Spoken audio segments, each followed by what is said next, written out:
I'm sorry. You made it sound like my report was going to be an hour, and then the presentations took the time. What he means is that our committee meeting, which was scheduled for earlier this week, got canceled because a different committee needed the time slot, and we couldn't make it work with any rescheduling. So I want to apologize on that. It took you hours. Yeah.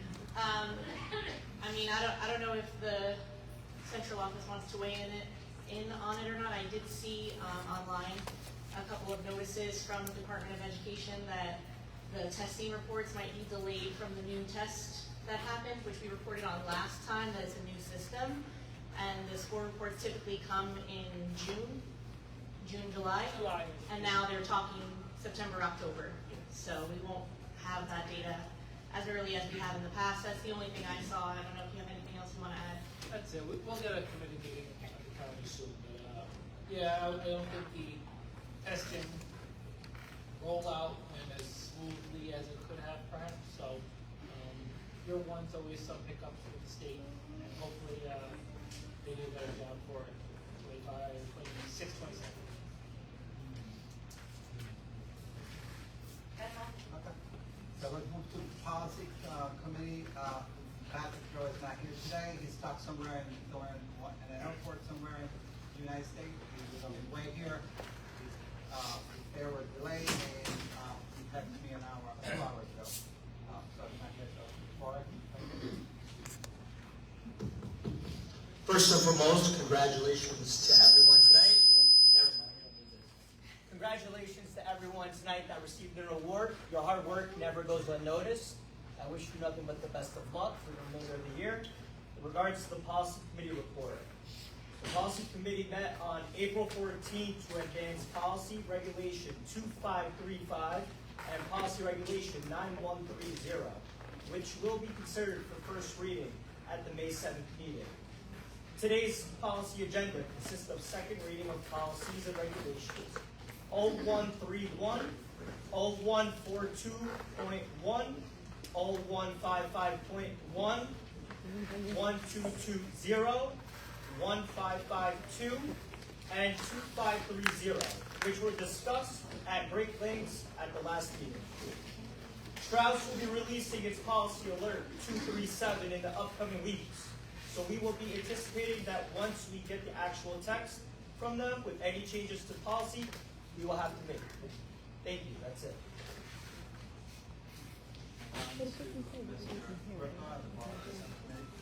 We haven't met, so unfortunately I don't have a report. So moving to Operation and Finance Committee, again, proposed by Patrick, not here, but I was part of that meeting. We met, since that meeting, we had met 3 times. And one of the times, well, we're making some progress. We were asked for another meeting. Oh, and I want to thank the union and Child and Noreen for making ourselves available. We met on Tuesday with collaboration there. Still no resolution. We're moving forward to reduce what was projected, which was almost 10%. So let's see if we can get a little down on that percent. We probably will have another meeting before next 27th. Another meeting to see if we can wrap it up, so to speak. And that's it. Back to Huffman and JF. So the NJSBA statewide delegates assembly is taking place on May 16th at 9 a.m. Previous years it went until noon time, so about 3 hours. Sometimes it's longer, sometimes it's shorter. I will be there as your representative, and once we know what the resolutions to vote on are, I will send them to Kelvin to send out to everyone, so I know how this board feels about it. But if anybody wants to join me, you won't have any voting power, but you are welcome to speak on the mic at the delegate assembly if you want to join me at Mercer County Community College for 3 hours on Saturday, May 16th. On April 2nd, I believe all of us got an email from the state that their core policy manual has been updated. They updated 5 new policies, and they send those out periodically, so as the policy committee is looking at them, that was the most recent batch of updates, including their suggested boilerplate language for cell phone own policies. There's a Bergen County meeting on May 28th at 6 p.m. in Elmwood Park High School. You do have to register for that, but Mr. Cassiano is pretty great about registering board members for those county meetings, and those county meetings are free with no cost to you as the member or to the district on your behalf. It is entirely paid for by the ELF Foundation. So please, whether you attend virtually or in person, if you go in person, obviously, you know, there's networking opportunities and things like that. And I did forget to mention last time after the legislative meeting that the 4S program, which handles a lot of mental health and wellness services in New Jersey, is being changed over or kind of disbanded.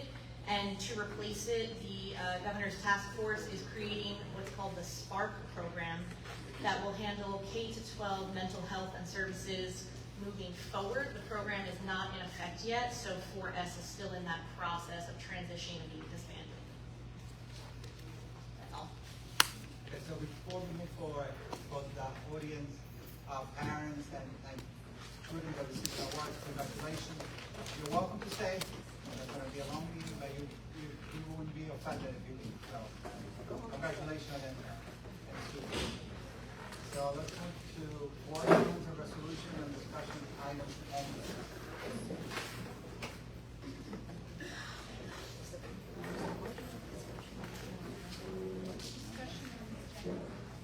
I have a comment that I would like to pull policies separate because some are first reading, some are second. So I'd like to remove them from the consent agenda and handle them separately after. Did you want to move them from the agenda? No. I don't want them to be part of a blanket vote. Because some are first read, some are second read. There's a lot going on, and we refer them by numbers. So I would like to just have them separate, like vote separately, rather than one vote for the whole policy section. And the audience wants to know, is the budget part of the agenda? We're not in public comment yet. So you just need to make a motion if you want to pull the policy. I'm almost positive, I'm 99% positive that I don't, because this happened last meeting, and I looked it up after, and any member on the dais can request to pull something out of the consent agenda, and it'll be handled separately after. There is no second or vote required. I'm not familiar with that rule. I know that the person who creates the agenda can pull and table certain matters, but otherwise, if you're not somebody who otherwise creates the agenda, if you want something to be separate or different, a motion is typically done. However, in the end, either way, it's going to be voted one way or the other. I make a motion that we separate it from consent agenda. I'll second it. Mr. Moore? No. Mr. Custodius is absent. Mr. Griffin? Yes. Ms. Hoffman? Yes. Mr. Jacobs is absent. Mr. Joe is absent. Mr. Morella? No. Motion fails. Still discuss items separately. It doesn't fail, that's not Robert's rule. This is not the public comment session. Yeah, but you're not following Robert's rules. All right, so either way, when you get to the item for the consent agenda, you still have the upgrade to discuss before any action is taken. At that time, you can discuss the policy specifically. So I thought this was the comments and questions on the consent agenda. And since we're illegally keeping it in, wouldn't now be the time to discuss each policy before we move to a vote of the consent agenda? You can vote, you can still have further discussion before you vote on the consent agenda. But since this is the topic also to discuss those items, you can discuss those policy items now. Sure. Can we discuss the policy now? Yeah. Okay.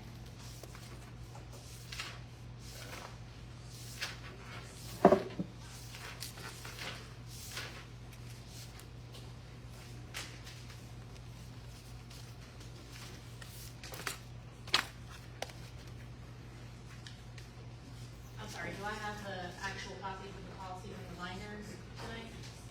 Are they at the end? I'm just looking for the spot. Yes, they're at the end.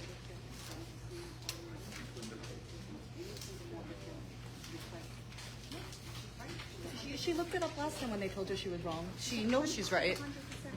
She had a class in Robert's Rules. She's very well versed. Please have some order, please, order in the audience, thank Can we you. please follow Robert's Rules? Ma'am, please. Please.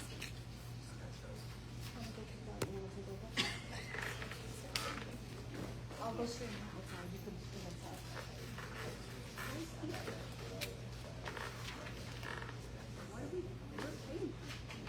yeah, we're paying like per hour for them. This isn't the first time. Help me out. Right.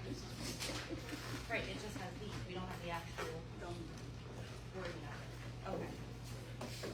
All right, so, then on the sub number 3, thank you.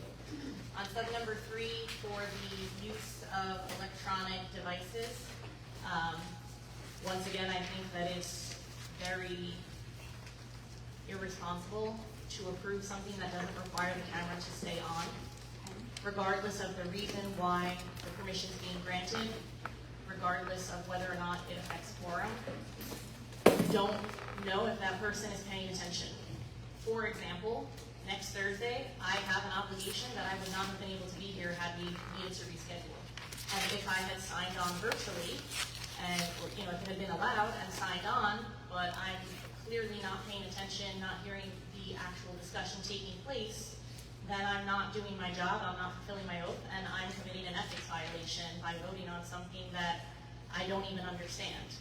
And I think that just like if one of us uses our phone up here, the public can and will call it out and say, hey, what's going on up there? Who's whispering? What's happening? And then we exercise our transparency to tell our voting members what's happening.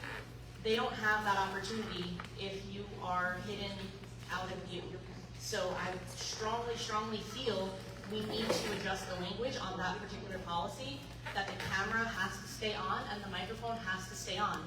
If somebody's child is screaming in the background, whatever. If they said, I need a minute, that happened last board meeting. Just because you're sitting here in person doesn't mean that Mr. Murillo stopped being a parent. When he had to stop and contact his son, we took a 1-minute recess for him to handle that. So the same should be at home. That if we're going to have remote participation, we need to have cameras on for transparency and to make sure we're all upholding the same level of attention. This is important stuff. We're sometimes determining people's jobs, sometimes determining things that really affect a lot of people. We need to have our cameras on. So I strongly, strongly feel this should not move forward without that being added in. I make a motion to amend the policy to add that in.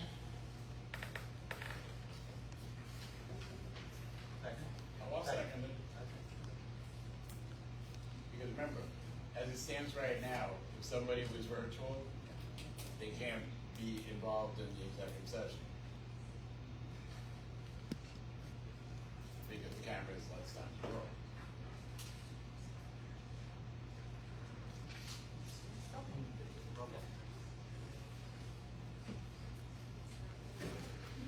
Mr. Mori,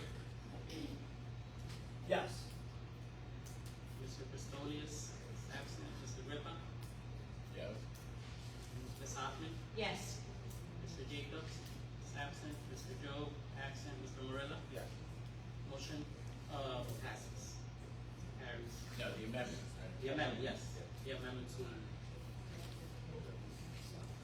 Thank you very much for hearing me out. That was all the discussion I wanted to have. Thank you.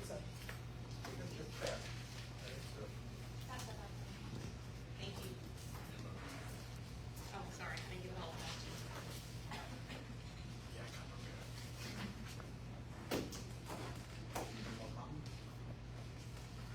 Oh, I'll be very transparent. I'm against that policy to begin with.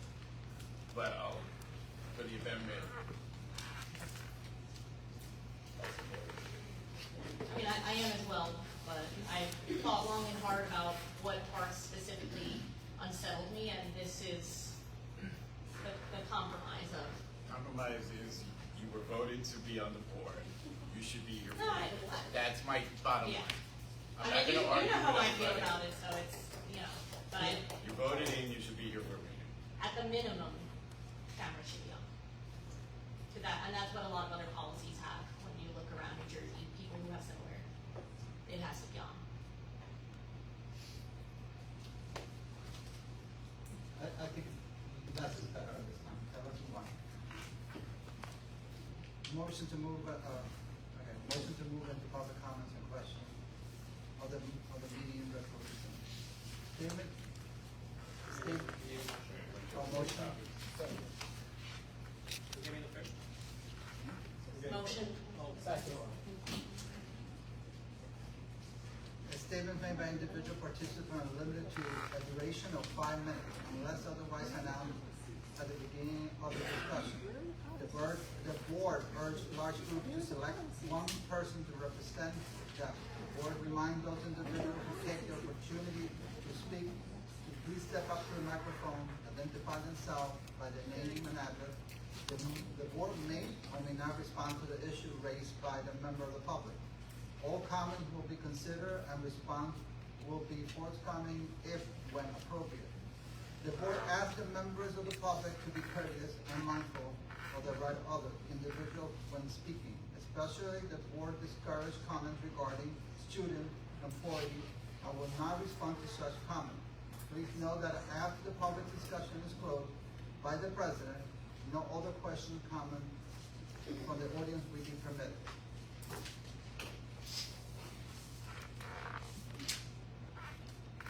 Well, there was a section after board comments for topics for discussion. There are no topics for discussion. You were just in that section. Excuse me? You were just in that section. Oh, okay. Never mind.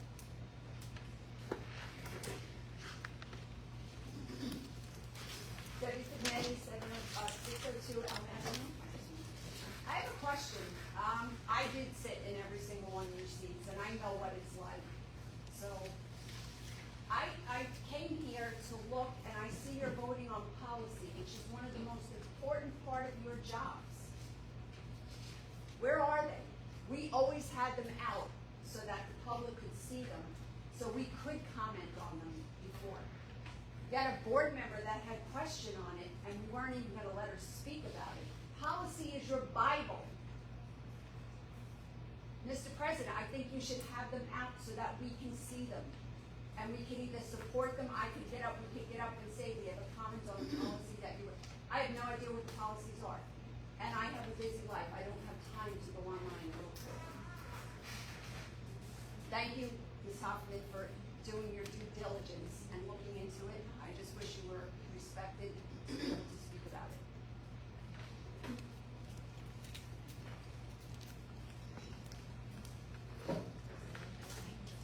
Sheila Hoffman, 823 Linden Avenue, Ridgefield. With regard to policy number 0155, which is the use of the electronic devices, I urge the board to reconsider. You've heard from the public that we want our representatives here. You've heard from teachers, you've heard from your union. I don't understand why, when 3 different bodies are telling you we don't want this, why you are insisting on doing this, number one.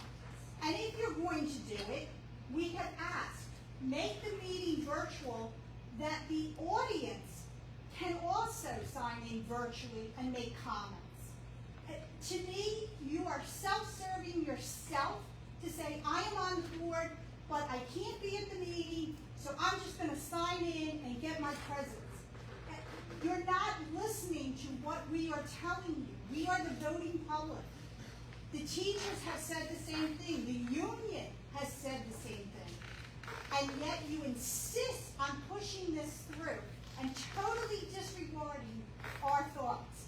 With regard to policy number 2530, I also urge you to think about this. Why does the teacher have to justify and tie a recommendation for a book to their curriculum? If a science teacher wanted to say to a kid, hey, Harry Potter's a great book,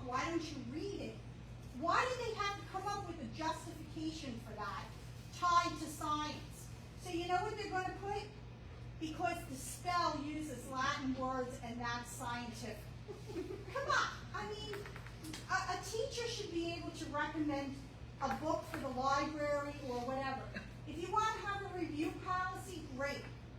But they shouldn't have to waste their time trying to tie it to a curriculum. That policy should be amended that any staff could recommend reading. We're trying to encourage the kids to read, not discourage them.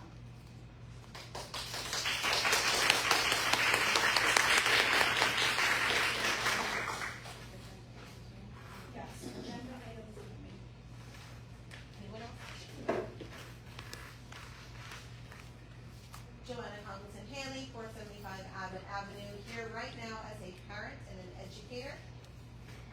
I have a question actually for the audience. Can you raise your hand if you have children at home right now who you are not with? Can you raise your hand if you live in another town and it's going to take you more than 10 minutes to get home That's tonight? another time. Oh, I'm sorry. I wanted to create a visual example for our Board of Education members so they understand that we are here not with our own children, not feeding dinner and doing bedtime and bath time, not making sure homework is done right now, because it's important to our community. It's important to me as a mother of 3 children in this district that I am present for Board of Education meetings. I am not elected to this board. I do not have to be here. These people, 50 of you, don't have to be here. And if our Board of Education members can't even give us the respect of being in the room, I think that says a lot about their dedication to our children.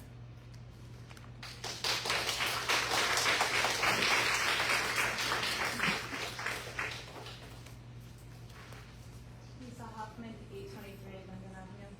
Hello. Alright. Hello? Okay. Yeah. I like everyone up here, right? I call you guys when I have concerns, I work on different things with you. There are so many other options. I called you, I've personally been like, hey, what about this? Have you tried that? Like, you see people are angry. Meet them in the middle. Like, I'm not gonna yell at you, meet in the middle. Try, make it public for everyone. There are meet dates if you have to work together as a board to make things happen. Don't piss off the entire town.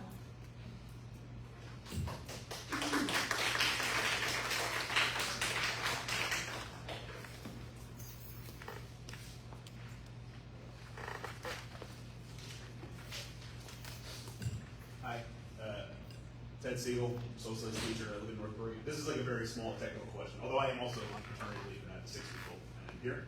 And I echo the statements of people regarding the tenants policy. But now that the policy 0155.1 has been amended, or at least the vote to amend it has passed, does that reset? I mean, I assume the policy has to be written. And does that reset the number of readings prior to the final vote? That's just a technical question. So I appreciate clarification.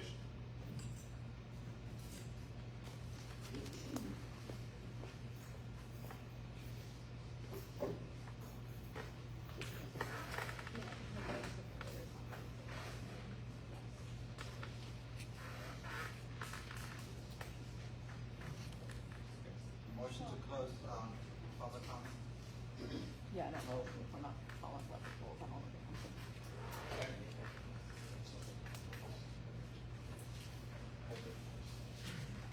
Let's move into old business.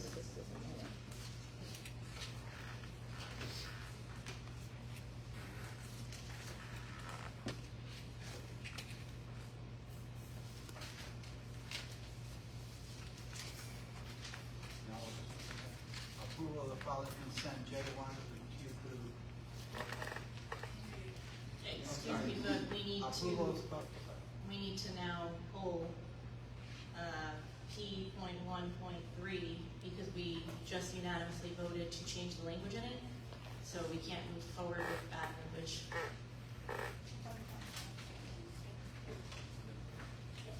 So it'd be everything except that. Because it'll be the first reading next time, so we're in the So, Yeah. Just 1, 2, 4, 5, 6. Yes.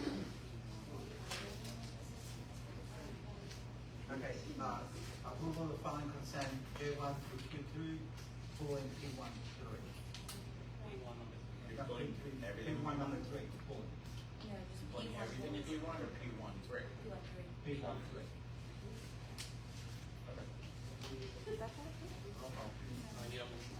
Motion. Motion. Roll call. Mr. Boric, Yes.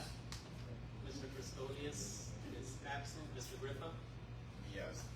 Ms. Hoffman, Yes, except I would like to abstain on 04. Mr. Jacobs is absent, Mr. Joe, Mr. Morella, Yes. motion carries except for 04. It's personnel review. Yeah. 4, yes. Yep. Motion to move into public comments and questions of the meeting. Motion. Second. A statement made by individual participant limited to a duration of 5 minutes, unless otherwise announced by the beginning of the discussion. The board urged large people to select one person to represent them. The board reminds those individuals who make the opportunity to speak to please step up to the microphone, identify themselves by their name and address.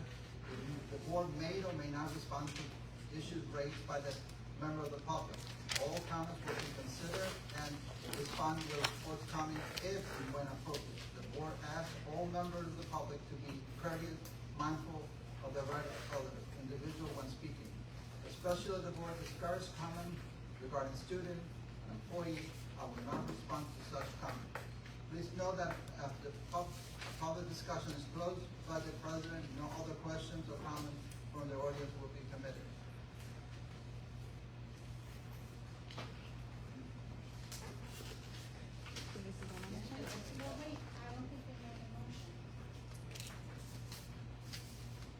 Yeah, the motion was This is made. like kindergarten. Go ahead. Debbie Finetti, 602 Elm Avenue. I realize that this, I can go back many years ago, and Mr. Grippo was the only one on the board when I fought to keep the school board election by itself, so that people voting on the school board election had their heart in the school board election.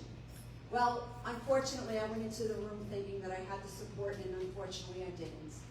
And it moved to November. And what has this proven to us? It's proven to us that the first and second person on the ballot are becoming board members. And obviously, they're not ready for it. They don't have the heart. I'm hearing now that you're gonna do meetings virtually. I missed everything in my life. I was here through my kids' birthdays, my anniversaries, my birthdays. Andrew could tell you I probably had perfect attendance because I wanted to be here. We have people here that don't want to be here, and I'm sorry, I'm going to speak, and I'm not insulting anybody here. I don't want to insult anybody, but you're voting on a budget that you're going to shove a 10% increase down our throats. You have 3 members that have never paid taxes. You have 1 that has a senior freeze. How can we do this? You need to move it back to April, where you're getting people to represent these people that want to be here. I fought hard, and everyone can tell you here, I was a tough negotiator, but I was fair. And now, what are we doing here? This is ridiculous. You just stopped the board member from pulling something, and I can read Robert's rules. Our attorney should know what Robert's rules are. That's how you should be running it. And yes, she had the right to pull that for discussion. What are we doing? Think about moving it back to April. Think about your budget that you're going to shove down our throats at 10%. Think about where you're going to make your cuts. The little cuts aren't going to make the big cuts. Think about where you're going to do it. Think about it now, because you're going to kill us.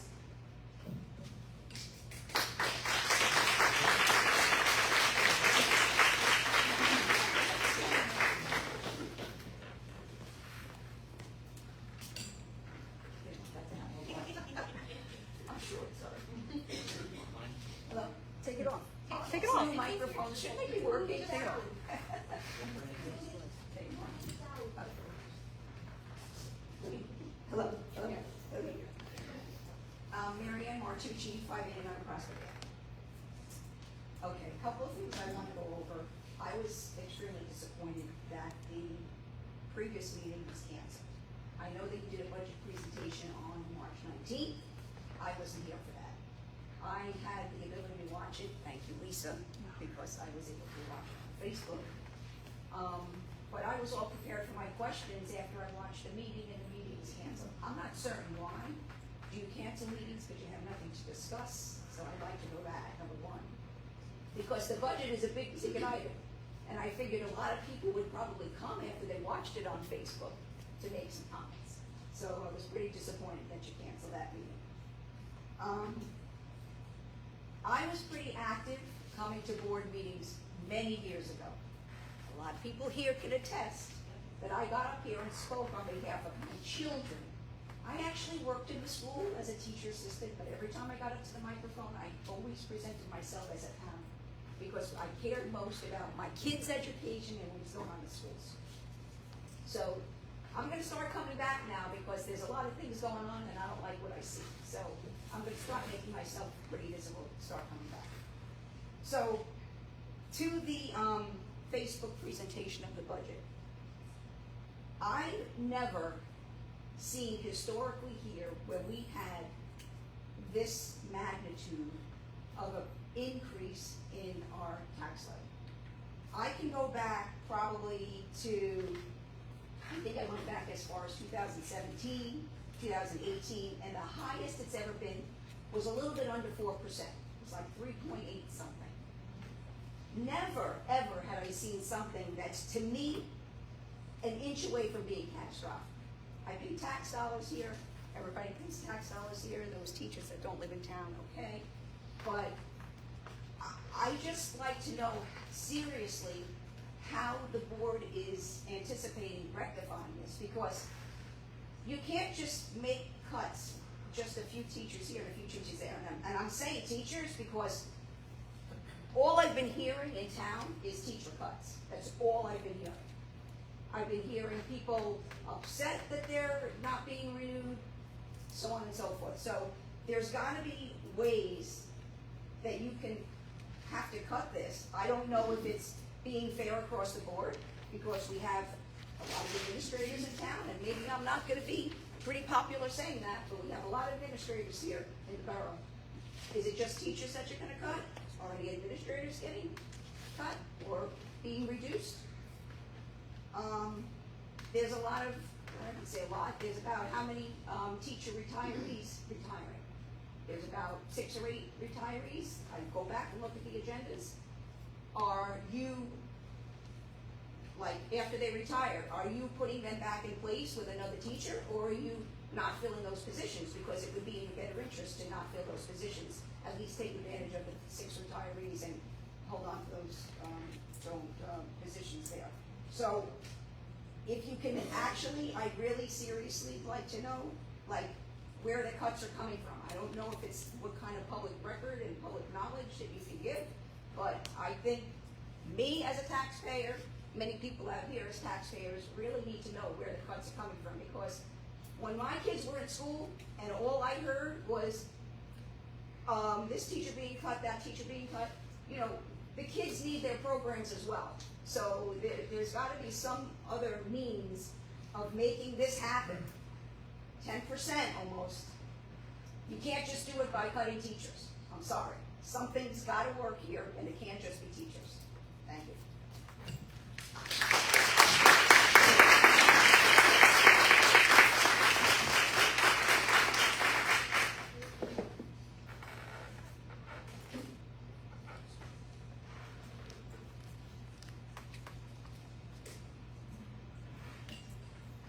Wheeler Hoffman, 823 Linden Avenue. To echo Mrs. Martucci's comments, I was here for the budget presentation, and I understand about healthcare costs because my healthcare costs went up as well, and I'm on a fixed income. So I understand about healthcare costs. What I didn't see in your budget presentation was what else you were doing besides increasing our taxes. After the meeting, we all heard about teacher layoffs.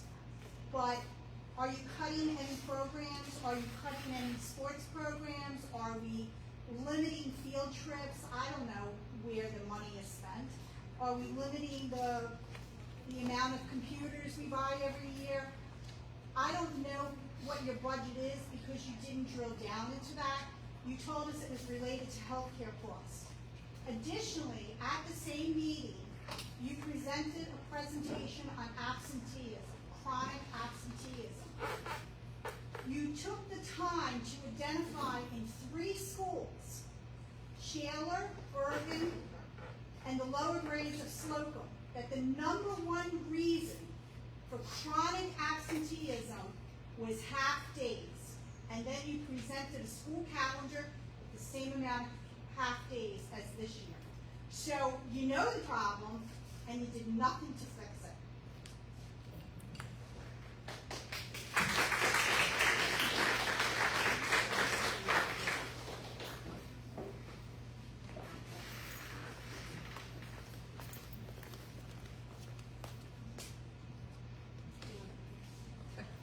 Keeping with the theme of Ridgefield residents, Darla Ferdinand, 591 Elm Avenue. As Ridgefield residents, we are being asked to accept a $2.5 million gap, or problem if you will, and a solution that places the burden squarely on the people who can least afford it, our students. A 9.9% tax increase is not small. It is significant, and it asks more of our community. And yet, despite that sacrifice, the cuts fall almost entirely on student-facing positions, the very people who deliver instruction, support, and stability every single day. That contradiction is what brings us here. Because if the public is paying more and students are receiving less, then we have to ask, where's the balance? Where's the shared sacrifice? And most importantly, where were the decisions that led us here?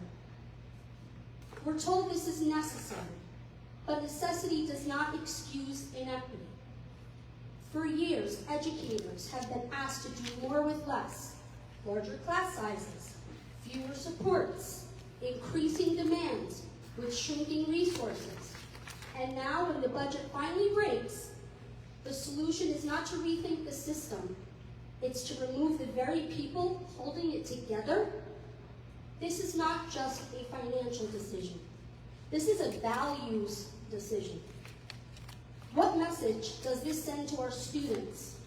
That the adults they rely on are expendable? That the programs that engage them are optional?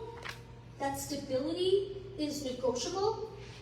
And what message does it send to this community?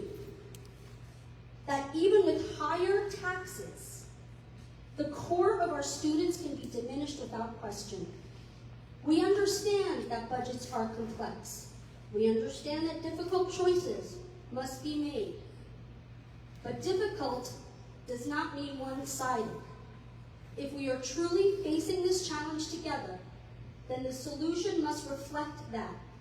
It cannot rest solely on classrooms, on support staff, and on the daily experiences of our students.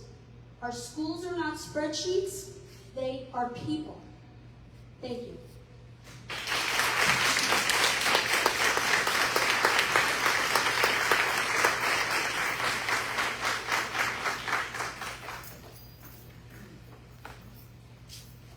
Hi, can you hear me? Yeah, I know, you have to do it like stand up Always. in the beginning. Noreen Redwood, 2 Douglas Court, Sussex. Tonight I want to speak about some hard truths that won't be easy to discuss or hear.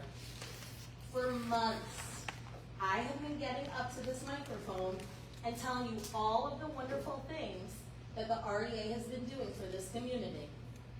Not because we want accolades, not because we want praise or attention, but because we do this out of love for this community. We have utilized a record amount of PEP funding through NJEA to fill in where the district has been unable to. From our food bank donation drive to supporting local students, we have dug into our pockets to the tune of thousands of dollars to support this community. I appreciate that so many of you have acknowledged the need for increased transparency. It's in that spirit of transparency that I want to share the impact of staff reductions and remind this community what that means for them. We keep using phrases like reducing expenditures, but let's be honest about what that actually means. Staff reductions mean your second grader is looking at a class of 25, who knows how many, right? 30, with a teacher that's stretched way too thin to meet their needs. Reductions mean your high-performing student doesn't have the opportunities to take advantage of all the advanced classes they want to remain competitive in the college application process. Reductions mean our excellent special education program, the one that just put on an amazing show today, the one that we're losing tuition-paying students to, the one that we want to retain, that's stretched too thin. This community and my members are gonna feel the impact of student-facing staff reductions. And the people that we're here to serve, the students, they're gonna be the worst for it. With that being said, we all acknowledge a 10% tax increase, it's unsustainable. We get it. I wonder how much effort has been put into cutting fat and finding solutions. Asking the good people of this town to shoulder an increase in taxes necessitates that same transparency that you all keep talking about. At the very least, an explanation is owed to how these cuts will be impacting this community and the students we serve. Instead, we've spent the last few meetings, the ones that haven't been canceled, debating Oxford commas, talking about remote policies, nothing about financial impact and how that's going to face our students and our staff. The limited information shared at the last budget presentation focused primarily on how rising healthcare costs from the staff have contributed heavily to this budget crisis. And that's true. But what I didn't hear is any acknowledgement of how student-facing staff are not the only district employees who contribute to increased healthcare costs. We have more leaders in this district than ever. We have more money spent on digital educational programming than ever. And yet, we're only focusing on student-facing positions for reduction. Balancing the budget on the backs of teachers and students, that's not the answer. I love the idea of creative solutions. I love being a part of a collaborative process. We appreciate that. But before we do more harm to this community, let's turn that creative focus to areas where we're burning money. Thank you.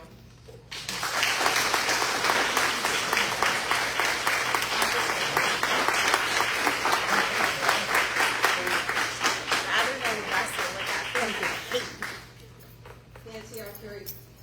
I pay my taxes to the borough of Fort Lee, and I go there to sleep and occasionally to eat, but I spend most of my time in Richfield, in this building, right down the hallway.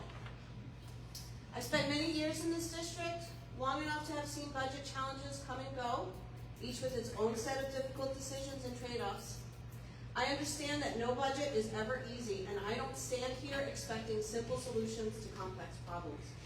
I do, however, feel compelled to say this. I have never experienced a budget process quite like this one. What has been most difficult for the staff is not just the size of the cuts, but the way they have unfolded. The uncertainty, the pace, and the lack of clarity have left many of us, teachers, support staff, and students, feeling unsettled in a way that goes beyond finances. We are professionals. We are problem solvers.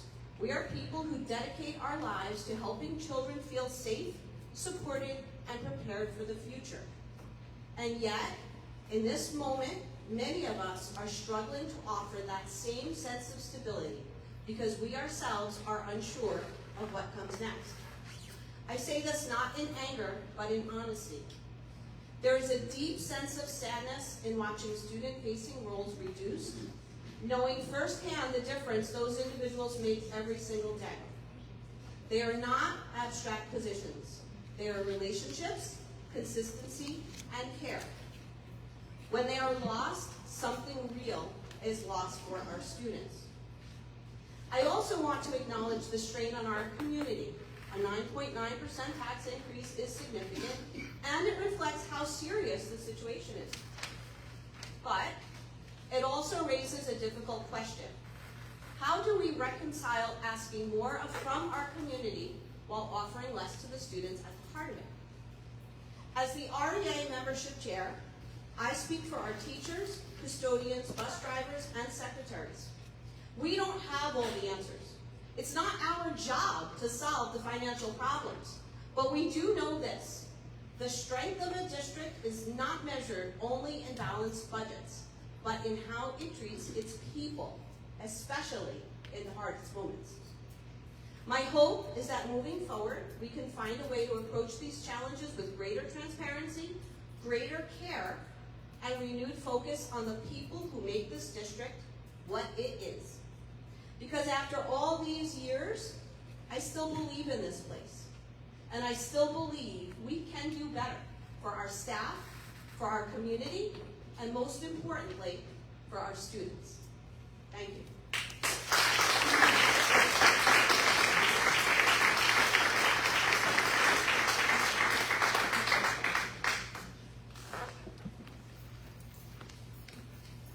Hi, good evening. I'm Mike Zubik, 112 Kingston Ave, Hawthorne, New Jersey. For those of you who may not know, I'm a very proud science teacher at RMHS for the past 21 years, and I enjoy coming to work every day. That's not a lie. I'm also the district's department chair for STEM, which means that I oversee the science, math, and business departments. Thank you to the 57% of the Board of Ed who came here to the meeting tonight. Personally, I already missed my daughter's softball game to be here, and I'm one of the coaches. That's how important it is to be here at this meeting. I'd like to take a moment to share a couple of concerns I have regarding next year's budget. We're losing a high school math teacher, a young guy with a great attitude who knows exactly how to connect with our students, especially some of our most challenging ones. He teaches a variety of classes at all the academic levels. He is also the cheapest teacher on the entire payroll. He is currently at BA Step 1 with single-person benefits. This is an example of a student-facing cut. Not an administrator, but somebody who works with students all day, every day, and after school. In my time at RMHS, I've seen the math department go from 7 teachers to 6 to 5, and now to 4.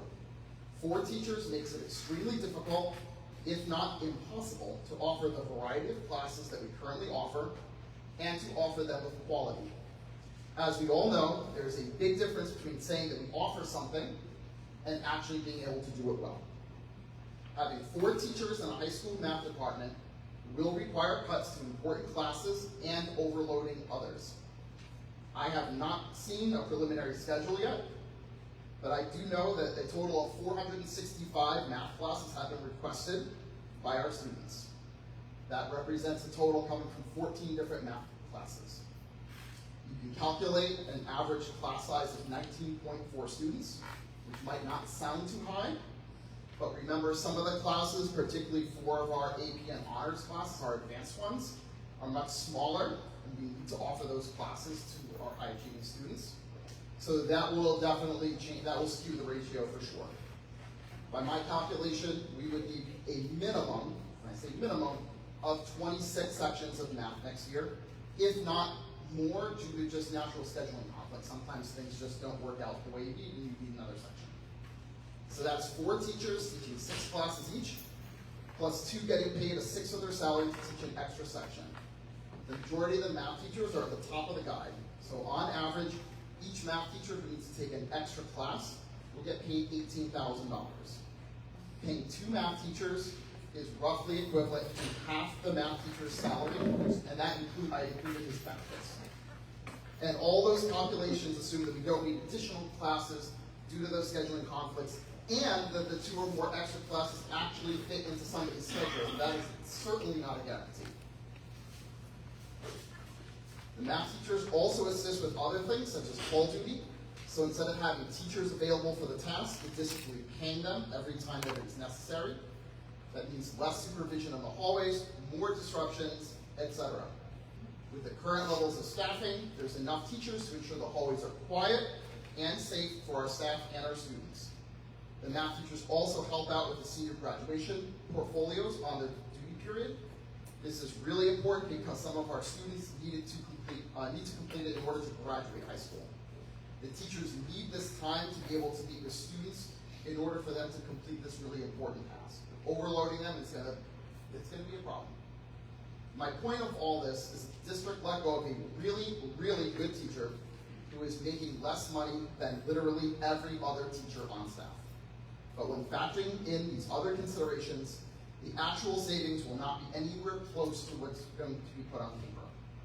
Throw in the savings if we don't renew the unnecessary $30,000 Linkit subscription, and you have just found the money to keep this teacher.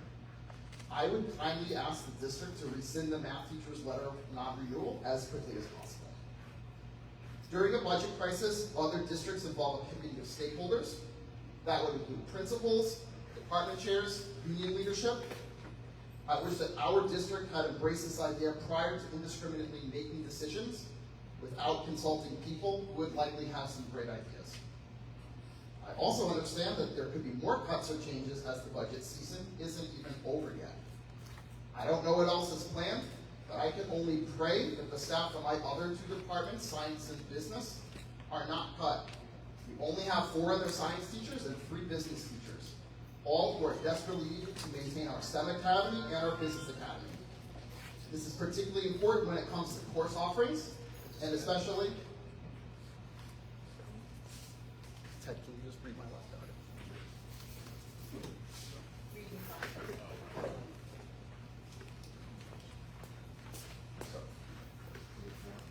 Ted Siegel, North Bergen. We have 4 other science teachers as well as 3 business teachers, all who are desperately needed to maintain our STEM academy and our business academy. This is particularly important when it comes to course offerings and especially our great internship program, which recently expanded with a partnership with Holy Name Hospital. Business program in particular receives money annually from the Perkins Grant, free money that pays for student-facing clubs and activities. Both of these programs, the STEM and business academies, help attract our top 8th grade students and keep them in district for high school. I don't have exact numbers for this year's 8th graders, but many of them have personally told me they're excited for our high school specifically because of those offerings. We need to keep it that way. Thank you.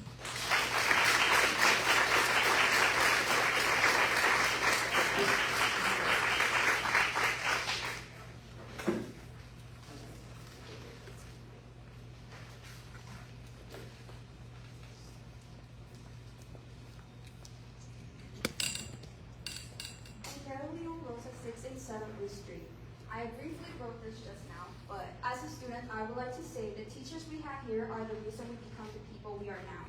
They inspire us, and they are our role models. They are the reason we learn every day. And I would like to say thank you to my teachers. I appreciate you all, past and new, those I haven't met and those I have briefly met, because you all impact our days every single day in many different ways. And I know how much hard work and passion you all put every single day, whether it is the early days for extra help or the late nights grading our work. For us, the students, and as a student, I would like the board to consider my own thoughts on teacher cut. Thank you.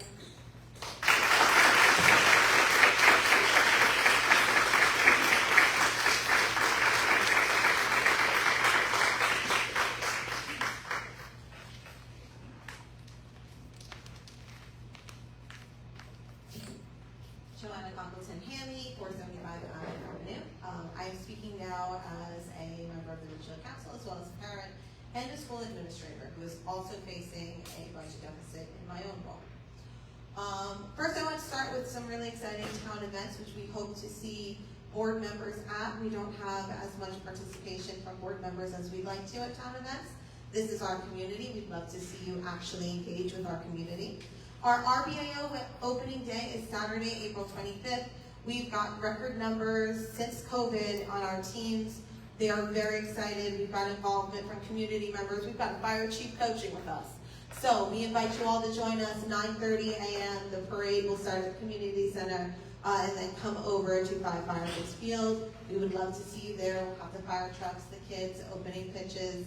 And please, if you're in the area, I know I've seen Dr. Adamo do this in the afternoon. He walks around. I've seen him down at the field when I'm at practice with my own kids. So it would be great that you all took from his example and actually participated too. We are looking forward to the second grade field trip to Borough Hall. I completed the 8th grade trip today. I'll talk about that in a minute. And also kudos to Dr. DePaz for having a phenomenal international festival meeting about 2 weeks ago. It was really nice to see the whole committee come together. She does a great job leading that. Thank you to our National Junior Honor Society volunteers who came to help at the Ridgefield Recreation Egg Hunt, our borough egg hunt. They did a great job. There were about 10 of them. They were really sweet. They helped the children find their eggs, and they were really instrumental in making sure that it was a safe and fun event for everybody. Amazing feedback. Thank you again to all of our school administrators, our homerooms, our students for participating in the CPAG and anti-bullying puzzle project for Autism Awareness Month. I've been getting great pictures from teachers. We're excited to display those in the upcoming weeks. And also shout out to the Slocum SKUs Learning Center for organizing a neurodiversity week for all of the students there. I know it's been nice to see everyone in their Pokemon shirts and tie-dye. I wanted to close tonight by talking about some of the feedback we got from the 8th graders today on our Borough Hall field trip. They're amazing. Like our high school students, they really impressed me with their thoughtful comments and their feelings about our community. I explained to them that as mayor and council, we do not have any control over the Board of Ed, but I would gladly share their feedback with all of you. First, they said no more NJSLA. I said I can't do anything about that, and neither can the school, but I appreciate the candor. They also said that they would love to have legalized e-bikes and all sorts of fun things that I will bring to our mayor council. They talked a lot about pretend ordinances, such as everybody named it Ordinance 67. I don't know why we need Ordinance 67. It just kept going. It was everybody had an Ordinance 67 today. Students are really looking forward to more middle school sports, so please keep that in mind. I know that we're talking about budget cuts, but this is coming directly from our students. They also talked about maybe a school swim team, all sorts of facilities upgrades, all things that we can continue to talk about. But what was most interesting to me was that multiple students came up with an ordinance that they called Protection of Educators. These are 8th graders.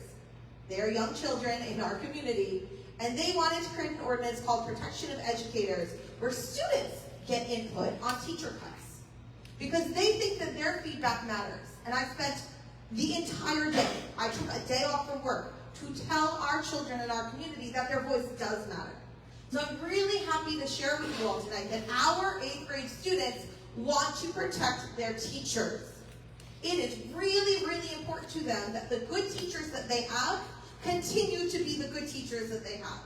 They have teachers with experience, teachers who are dedicated to our communities, teachers and administrators who were once my teacher, and gave me the ability and the confidence to stand before rooms of people and say, teachers are great people. We need to protect their jobs. So says our 8th grade. So says me.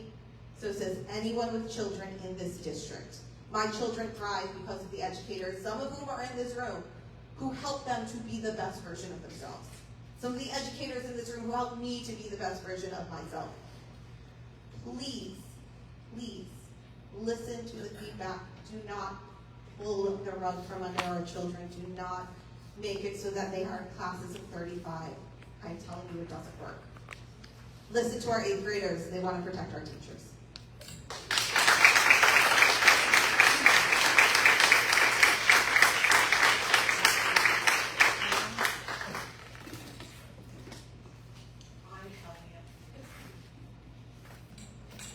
Lisa Hoffman, 823 Linden Avenue.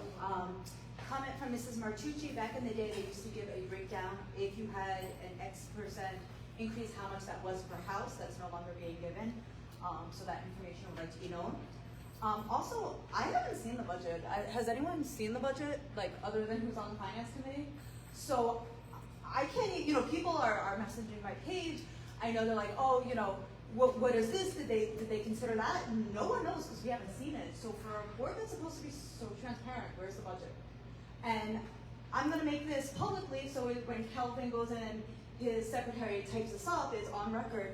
Why don't we use the committee as a whole to have a budget meeting and do it virtually, practice virtual. Everybody put their cameras on, do it virtually for committee of the whole. It's different than a meeting where everybody can log in, so we're not sitting here.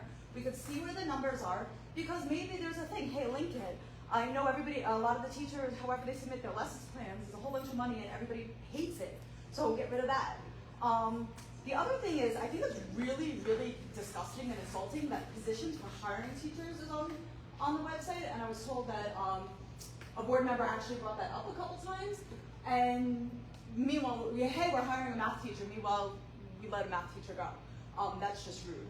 And the number of students, I'm hearing 35 kids in a class. I don't know fire department-wise, like legally, if that's okay. So I asked the teacher to go check her classroom, and it's not posted. So then I sent the fire chief with that teacher, and it's still not posted. So that's not great, but I don't even know if that's legal. And finally, I want to know how much we're paying the lawyer per hour to sit here, because this is the third lawyer from the same firm who couldn't properly give advice on Robert's rules, who both Ms. Hoffman and Mr. Joe were spoken down to. And I also, when I went back and I heard it, I didn't hear it at first, the comment made to the board president at the last meeting by the last lawyer was disgusting. So I'm not going to repeat it, but like completely unprofessional. So we have 3 people from the same firm, and then additionally, multiple times, tonight included, when questions about the interpretation of law were asked, they were completely ignored. So I know in the past, and no one can tell me how much the lawyer makes. And I asked in the past, they get paid more when you go after 10 o'clock. So every time we go back and forth and they don't know what they're talking about and we have to have a huge discussion on it, it adds to the meeting. 10 o'clock comes and we're all sitting here and guess who gets a bonus?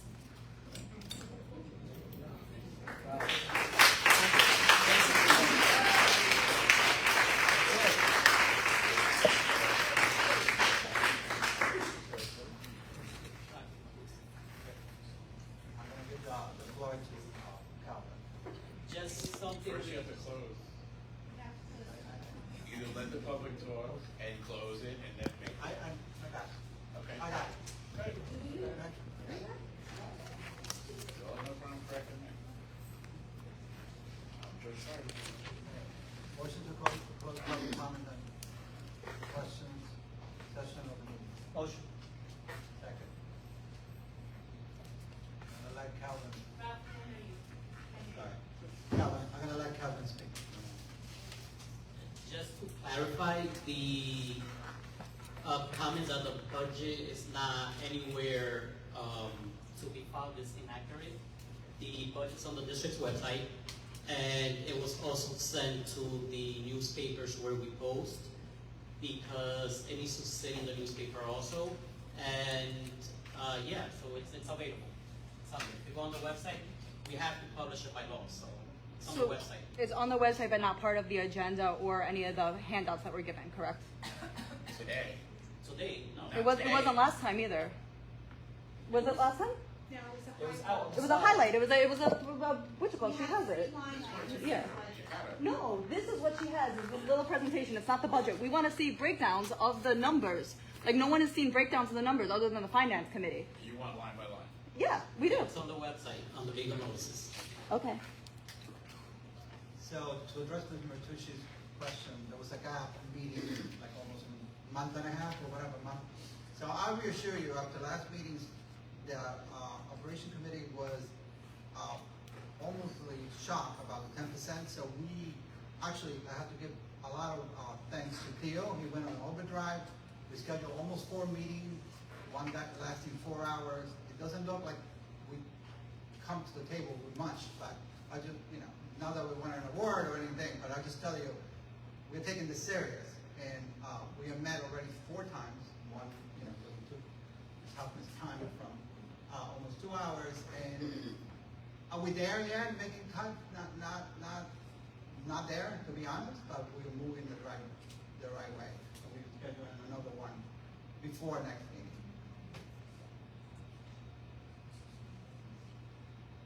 So retired position will not be filled, so that's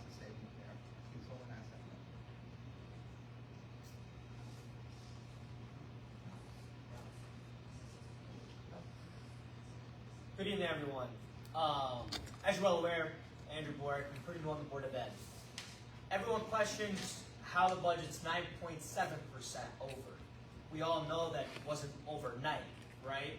So if we should be taking a look back from maybe 7 or 5 years ago and see who was a part of negotiations and on those committees that negotiated the pay.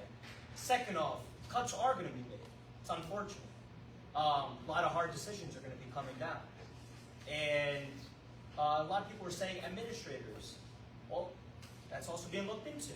You're absolutely correct. Mr. Borek, I would recommend that there's no discussion on personnel action that has not actually been effectuated or made public.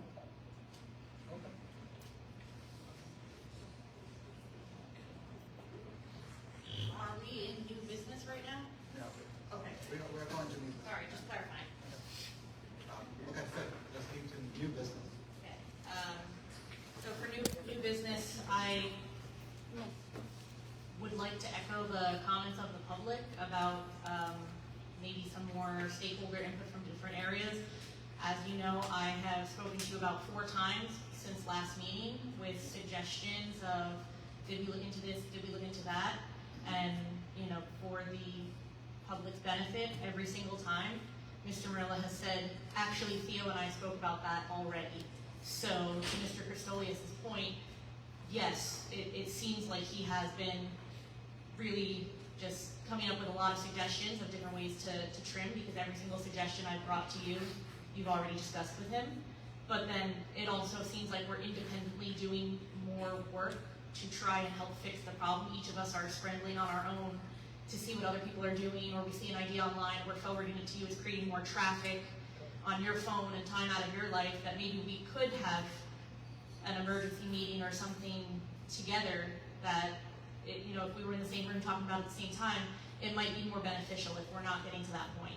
So I would just kind of like to echo the sentiments of everybody else. It seems like there's been steps in the right direction, but maybe more heads in the room would generate something different.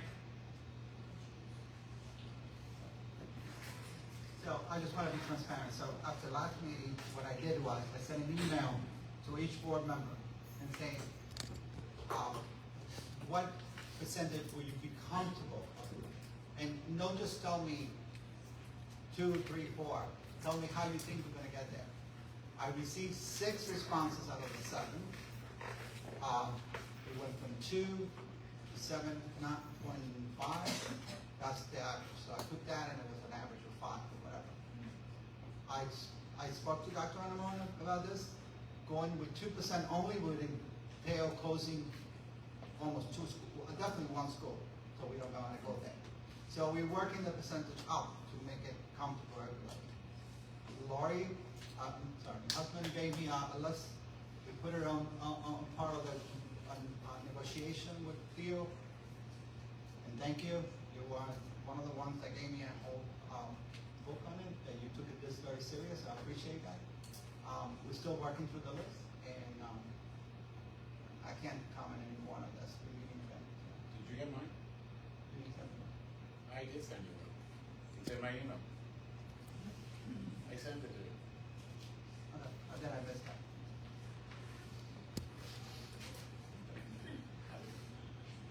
I sent it to you with a list. If I did that. All right. Also, I have other new business that, when this happened in early March, I was already looking at a few of the opportunities from NJSBA. They put on a fantastic Women's Day conference. This year they were charging $200 per member. So even though we pay dues to this organization as required by law, it was an additional expense. And the school would have got that expense because, you know, Mr. Viciano registered me for these events and then the school pays for it. And I just want to encourage everybody to consider, like as I was telling you before, the county meetings are free to us. ELF pays for that, a separate foundation outside of NJSBA. But they're having a spring conference. There were some great workshops I didn't get a chance to go to in October when I was covered under the payment from the school district. And I was like, oh, maybe I can go. It was $129. So I know that seems like a very little amount. And you know, to the comments made before, it's not going to save a job. But I think that some people made valid points that it should be shown from the top as well. So I personally am saying right now to everyone, I'm not gonna go to workshop, and I know sometimes we pay for a group rate as opposed to individuals. I don't know how that's gonna affect the total, but if you were on the fence and would have had to take time off from work, I encourage you all not to go, to show that we're sacrificing too, because we have to get our mandatory training, and that will always be provided to us for free, but we shouldn't be drawing out of the workshop budgets from teachers, and especially when we're sitting here questioning. I know I personally have questioned a virtual AI workshop that a staff member attended, and I just questioned why it was so expensive if it was virtual. So I'm not going to go to anything that requires payment out of this district from the NJSBA. And I encourage you all to do the same. I'm gonna clap for you. Someone's saving money.